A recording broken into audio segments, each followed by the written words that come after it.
setelah Ramadan ini bisa kita lihat indikatornya.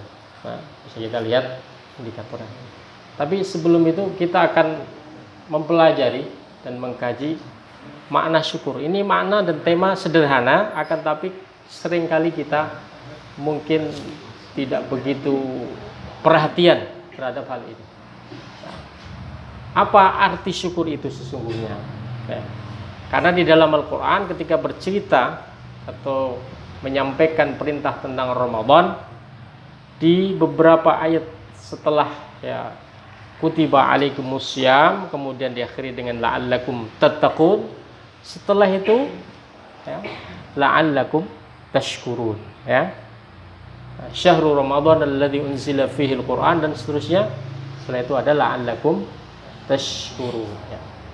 Harapannya setelah Ramadan itu syukur semakin meningkat, ketakwaan juga semakin meningkat. Maka sesungguhnya apa yang dimaksud dengan syukur itu? Apa yang dimaksud dengan syukur itu? Apa makna syukur?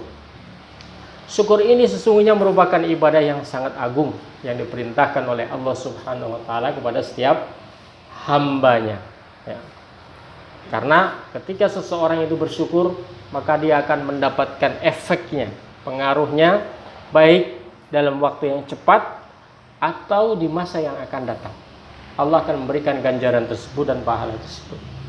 Maka dalam beberapa ayat Al-Quran, Allah Subhanahu wa ta'ala seringkali menutup ayat Al-Quran itu dengan kalimat la'allakum tashkurun, dan juga wala'allakum tashkurun juga. Ketika kita mendapatkan ayat-ayat seperti ini, sesungguhnya dalam ayat itu terkandung perintah. Perintah apa? Perintah bersyukur. Maka perintah ini menjadi wajib. Maka artinya la'allakum tashkurun, wajib bagi kalian bersyukur. Cuma makna syukur itu apa? Syukur itu secara bahasa adalah irfanul ihsan. Irfanul ihsan, pengakuan terhadap kebaikan orang lain. Ada seorang berbuat baik pada kita, maka kita memberikan pengakuan atas kebaikan tersebut, karena memang dia yang membantu kita, yang menolong kita. Ada juga yang mengatakan bahwa asyukru huwa al-i'tiraf bi ni'matil mun'im ala wajhil khudu'. Pengakuan terhadap nikmat yang diberikan oleh orang lain dalam keadaan tunduk, karena memang dia merasa dia tidak bisa dan tidak mampu untuk mendapatkan hal tersebut. Ternyata ada orang lain yang memberinya, maka dia patut dan wajib bersyukur, wajib bersyukur. Sementara Ibnu Qayyim Al-Jauziyah dalam kitabnya Madarijus Salikin, beliau mendefinisikan syukur itu adalah asyukru zuhuru athari ni'matillah. Syukur itu adalah nampaknya bekas-bekas nikmat Allah Subhanahu wa taala. Maka sungguhnya ketika Allah memberikan nikmat kepada kita, harus dan wajib di sana nampak bekas-bekas nikmat yang diberikan oleh Allah. Terus bekas-bekas nikmat itu nampak dalam hal apa? Yang pertama adalah ala lisani abdihi. Direfleksikan dari lisannya. Dengan cara apa? Sana'an wa'tirafan. Dengan cara memujinya dan mengakui bahwa nikmat tersebut benar-benar berasal dari Allah Subhanahu wa ta'ala. Kemudian wa ala qalbihi syuhudan wa mahabbatan. Begitu juga di dalam hatinya, dia benar-benar menyaksikan semua nikmat yang dia terima hanyalah dari Allah Subhanahu wa ta'ala. Dan juga mahabbah, penuh cinta kepada Allah Subhanahu wa ta'ala. Karena Allah mencintai dia, maka dia menyampaikan, mengungkapkan cintanya di hadapan Allah Subhanahu wa ta'ala. Di antara tanda cinta Allah yang paling nampak adalah Allah memberikan nikmat tersebut kepada kita semuanya. Bahkan Allah memberikan nikmat itu kepada kita seringkali tanpa kita minta. Ya, seringkali tanpa kita minta. Ada seorang bangun pagi dalam keadaan sehat, semuanya aman, semuanya tercukupi makanan di hari itu. Maka dia bersyukur kepada Allah. Tapi kalau di flashback ke belakang, apakah kemarin ketika dia tidur meminta kepada Allah agar besok dihidupkan? Nah, kadang seringkali lupa. Ya. Banyak orang tidak minta agar besok dihidupkan. Begitu capek langsung tidur, selesai. Ya. Besok pagi bangun dalam keadaan sehat, masih hidup. Ya. Berbeda dengan orang-orang yang beriman ya. Sebelum tidur sudah berdoa kepada Allah. Ya. Bismikallahumma ahya wa amut. Ya. Pasrahkan kepada Allah. Besok pagi hidup juga atas takdir Allah Subhanahu wa ta'ala. Begitu cintanya Allah kepada hambanya, yang tidak minta dihidupkan, dihidupkan juga. Apalagi yang minta dihidupkan ketika dia hendak beranjak ke tempat tidur. Ya. Ini dalam hatinya, ya. Dalam hatinya syuhudan wa mahabbatan, benar-benar menyaksikan bahwa nikmat itu dari Allah Subhanahu wa ta'ala. Kemudian yang ketiga apa? Yang ketiga, wa ala jawarihihi. Ya, bekas nikmat itu nampak pada anggota tubuhnya, anggota badannya. Dengan cara bagaimana? Inqiyadan wa ta'atan. Dengan cara tunduk, patuh dan taat kepada perintah Allah Subhanahu wa ta'ala. Jadi ini yang dimaksud atharu ni'matillah. Ya. Bekas nikmat Allah itu nampak, lisannya bersyukur kepada Allah, mengucapkan alhamdulillah ya. Qalbnya, hatinya juga demikian, benar-benar menyaksikan semua pemberian itu hanya dari Allah. Kalau Allah tidak berkehendak, maka dia tidak akan mendapatkan nikmat tersebut.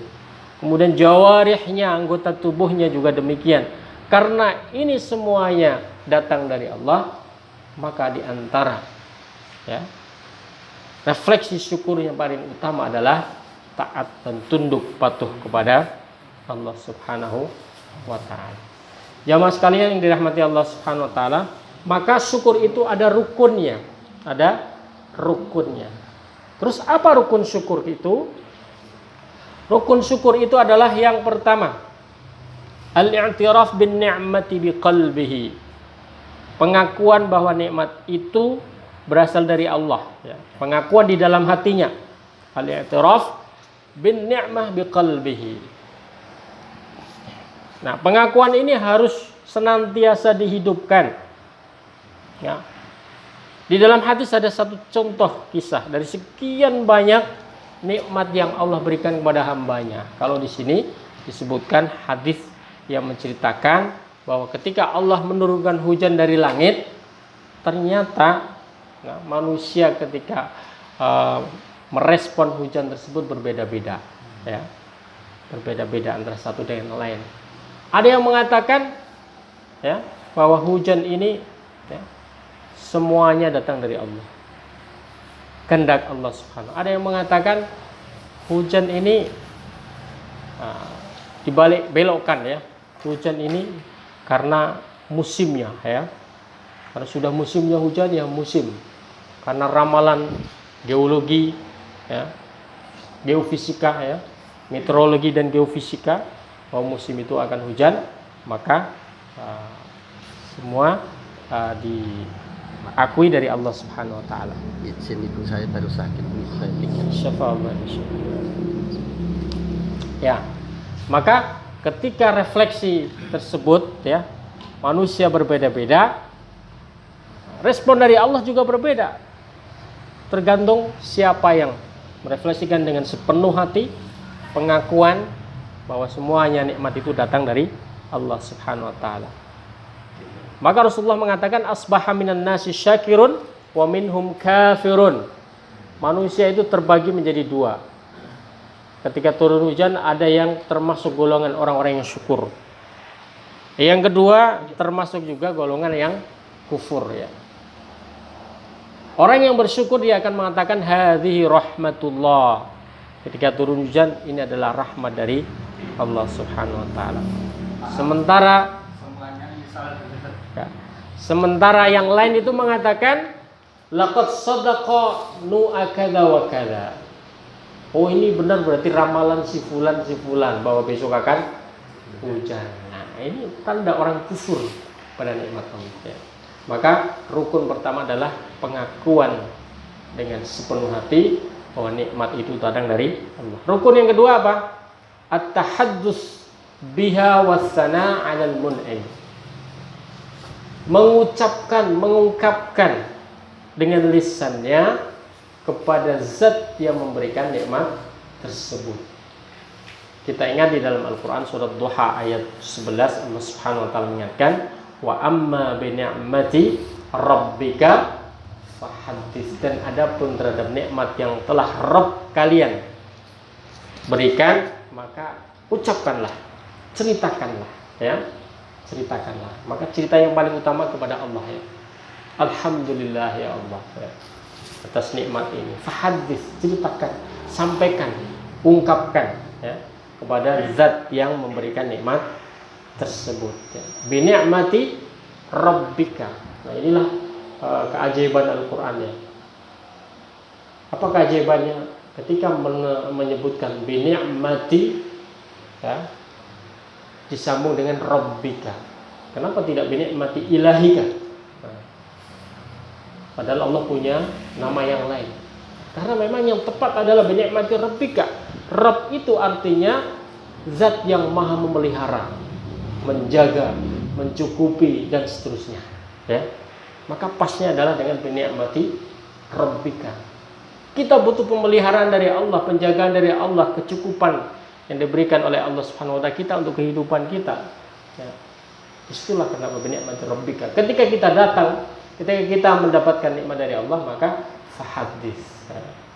Sampaikan, ungkapkan nikmat itu bahwa berasal dari Allah Subhanahu wa taala. Kemudian yang terakhir ya, rukun yang terakhir adalah taskhiruha fi ta'ati musdiha wal mun'imi biha. Menggunakan kenikmatan tersebut untuk ketaatan kepada Allah Subhanahu wa taala ya. Maka di dalam ya Al-Qur'an Allah memberikan contoh ya bagaimana sosok manusia yang paling bersyukur kepada Allah Subhanahu wa taala. Di antaranya adalah Nabi Daud ya. Ya'malu ala Dawuda syukra. Maka lakukanlah ya kesyukuran seperti halnya yang dilakukan oleh Nabi Daud alaihi salam. Apa makna ayat ini ya? Ayat ini artinya adalah i'malu syukran lillahi ala ma a'takum wa dzalika bi ta'atihi wa imtitsali awamirihi. Syukurlah kepada Allah terhadap apa yang telah diberikan Allah kepada kalian, yaitu dengan cara mentaatinya dan melaksanakan segala perintahnya. Maka disampaikan bahwa semua ketaatan itu sesungguhnya adalah refleksi syukur. As-salatu syukrun, was-siyamu syukrun, wa kullu khairin ta'maluhu syukur. Ya. Salat itu wujud kesyukuran. Puasa wujud kesyukuran.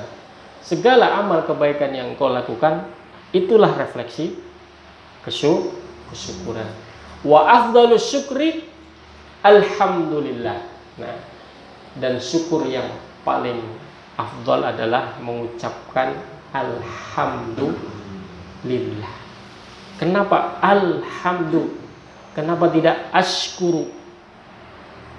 Karena levelnya antara ashkuru dengan alhamdu beda.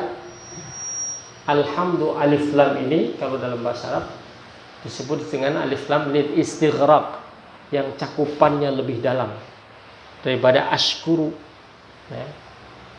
Kita lihat ada pemandangan yang indah sekali ya.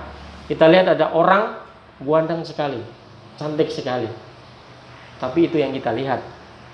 Ada yang tidak kita lihat, ya enggak? Ya. Mungkin di belakangnya dia punya panu yang sangat lebar ya, karena ketutupan oleh bajunya, ya kan? Tapi kita langsung saja mengucap, cantik sekali, ganteng sekali. Ternyata mohon maaf, mungkin di balik kegandengannya ada kekurangannya sebetulnya. Ternyata kakinya juga beda, ya. Wajahnya yang ganteng ya, tapi kakinya itu, tangannya atau apanya yang ada kekurangan, ya. Ada kekurangan. Itu manusia memuji kelebihan orang lain tapi tidak tahu kekurangannya. Tapi begitu kita memuji Allah Subhanahu wa taala, maka sepenuhnya adalah kesempurnaan. Tidak ada kekurangan sedikit pun. Ya, coba lihat di dalam surat Al-Mulk, ya. Alladzi khalaqal mauta wal hayata liyabluwakum ayyukum ahsanu amala wa huwal azizul ghafur. Alladzi khalaqa sab'a samawati tibaqa ma tara fi khalqir rahmani min tafawut. Kamu tidak bisa melihat sedikit pun celah kekurangan dari apa yang Allah ciptakan di langit dan di bumi. Semuanya sempurna. Ya, khalaqal insana fi ahsani taqwim. Ya. Allah menciptakan semuanya sempurna, tidak ada kekurangan sama sekali. Maka alhamdulillah. Ya, maka alhamdulillah. Jamaah sekalian rahmati Allah Subhanahu. Kemudian apa bedanya alhamdulillah dengan asyukru? Nah, ini yang mungkin perlu kita pahami. Mungkin kadang kita tahu tapi mungkin sesungguhnya di sana ada perbedaan. Nah, asyukru itu ternyata tepatnya dipakai indal bala, ketika musibah, ketika ada ujian. Itu syukur. Kok bisa? Iya, syukur kepada Allah. Gimana keadaannya? Sehat? Sehat, alhamdulillah. Nah, gimana keadaannya? Sakit ya? Iya, sakit. Alhamdulillah enggak? Wah, kadang enggak. Ya. Harusnya tetap alhamdulillah. Baru sakit pilek, ya kan? Tangannya enggak sakit kan? Tidak. Kakinya enggak juga, ya kan? Nah, giginya enggak, ya kan? Alhamdulillah. Yang sakit hanya hidungnya. Mungkin pusing-pusing sedikit ya. Alhamdulillah, karena masih diselamatkan yang lain, diberi nikmat yang lain yang sangat banyak, masih bisa makan, masih.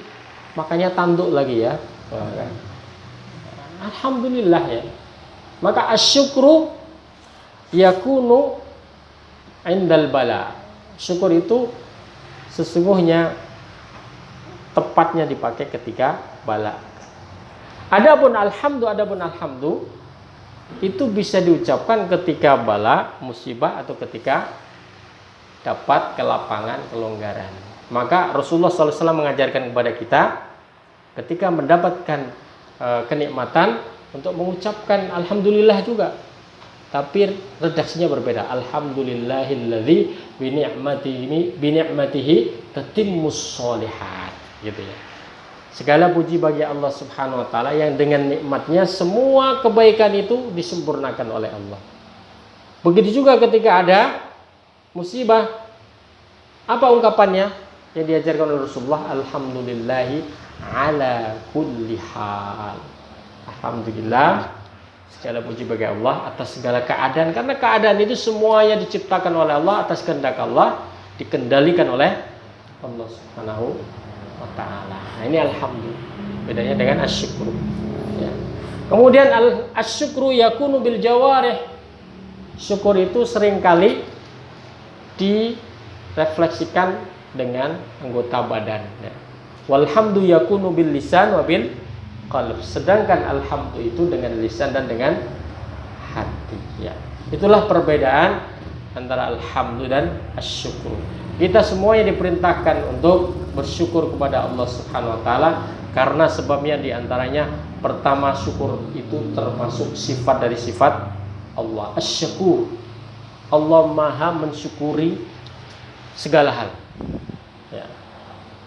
Maksudnya apa? Maha mengakui kebaikan-kebaikan siapapun, bahkan tidak ada satupun kebaikan sekalipun kecil kecuali diakui oleh Allah. Tanda pengakuan kebaikan itu adalah Allah memberikan pahala tersebut. Wa may ya'mal mithqala dzarratin khairan yarah wa may ya'mal mithqala dzarratin syarran yarah. Itulah zat Allah. Beda dengan manusia. Ya. Manusia kan pakai ranking ya. Ya enggak?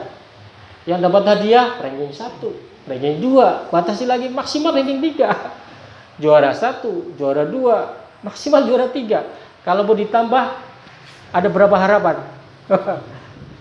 Yang lain dapat juga, harap-harap cemas ya.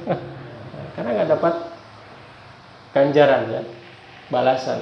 Tapi Allah, ya tadi prinsipnya Allah, ya'mal wa may ya'mal mithqala dzarratin khairan yarah wa may ya'mal mithqala dzarratin syarran yarah. Sedikit pun, sekecil apapun, semuanya dibalas oleh Allah Subhanahu wa ta'ala. Itu namanya asy-syakur, maha memberikan balasan segala kebaikan. Bahkan kejahatan pun juga demikian. Adil, Allah maha adil. Inilah sifat Allah asy-syakur. Maka kita juga harus memiliki sifat seperti sifat yang dimiliki oleh Allah. Ya, pandai bersyukur. Kemudian juga sifat para nabi juga demikian ya. Banyak di dalam ayat-ayat Al-Qur'an contoh-contoh para nabi yang bersyukur kepada Allah Subhanahu wa taala. Wa sayyidus syakirin, dan manusia yang paling bersyukur kepada Allah siapa? Sayyiduna Muhammad sallallahu alaihi wasallam. Ya. Padahal Rasulullah SAW, apa kondisi beliau? Beliau itu adalah sosok manusia yang telah diampuni dosa-dosanya yang telah lalu dan yang akan datang. Tapi apa sikap beliau? Justru karena keutamaan yang diberikan Allah begitu besar, maka Rasulullah SAW memaksimalkan syukur tersebut. Ya. Sampai-sampai Sayyidah Aisyah ya merasa kasihan kepada Rasulullah. Setiap malam bangun ya sampai kakinya bengkak-bengkak ya. Sayyidah Aisyah mengatakan, bukankah engkau adalah sosok manusia yang sudah diampuni dosanya? Kenapa engkau capek-capek sholat tahajud sampai bengkak? Nah, justru begitu Rasulullah mengatakan, afala akunu abdan syakura. Bukankah layak bagi saya untuk menjadi hamba yang syukur? Maka refleksi syukur yang tepat adalah menjalankan ketaatan, semakin taat kepada Allah Subhanahu wa ta'ala. Jamaah sekalian yang dirahmati Allah Subhanahu wa ta'ala, barangkali itu yang bisa kita sampaikan sekilas kajian tentang syukur. Dan sesungguhnya kalau kita tarik kesimpulannya, maka sesungguhnya syukur itu ya, refleksi syukur itu adalah dengan ketakwaan kepada Allah Subhanahu wa ta'ala. Lebih bersyukur berarti lebih takwa ya, lebih takwa, yaitu menjalankan perintah Allah Subhanahu wa ta'ala. Baik, barangkali itu yang bisa kita kaji pada kesempatan kali ini. Wallahu a'lam bishawab, wa nastaghfirullahal azim wal 'afwu minkum. Wassalamualaikum warahmatullahi wabarakatuh.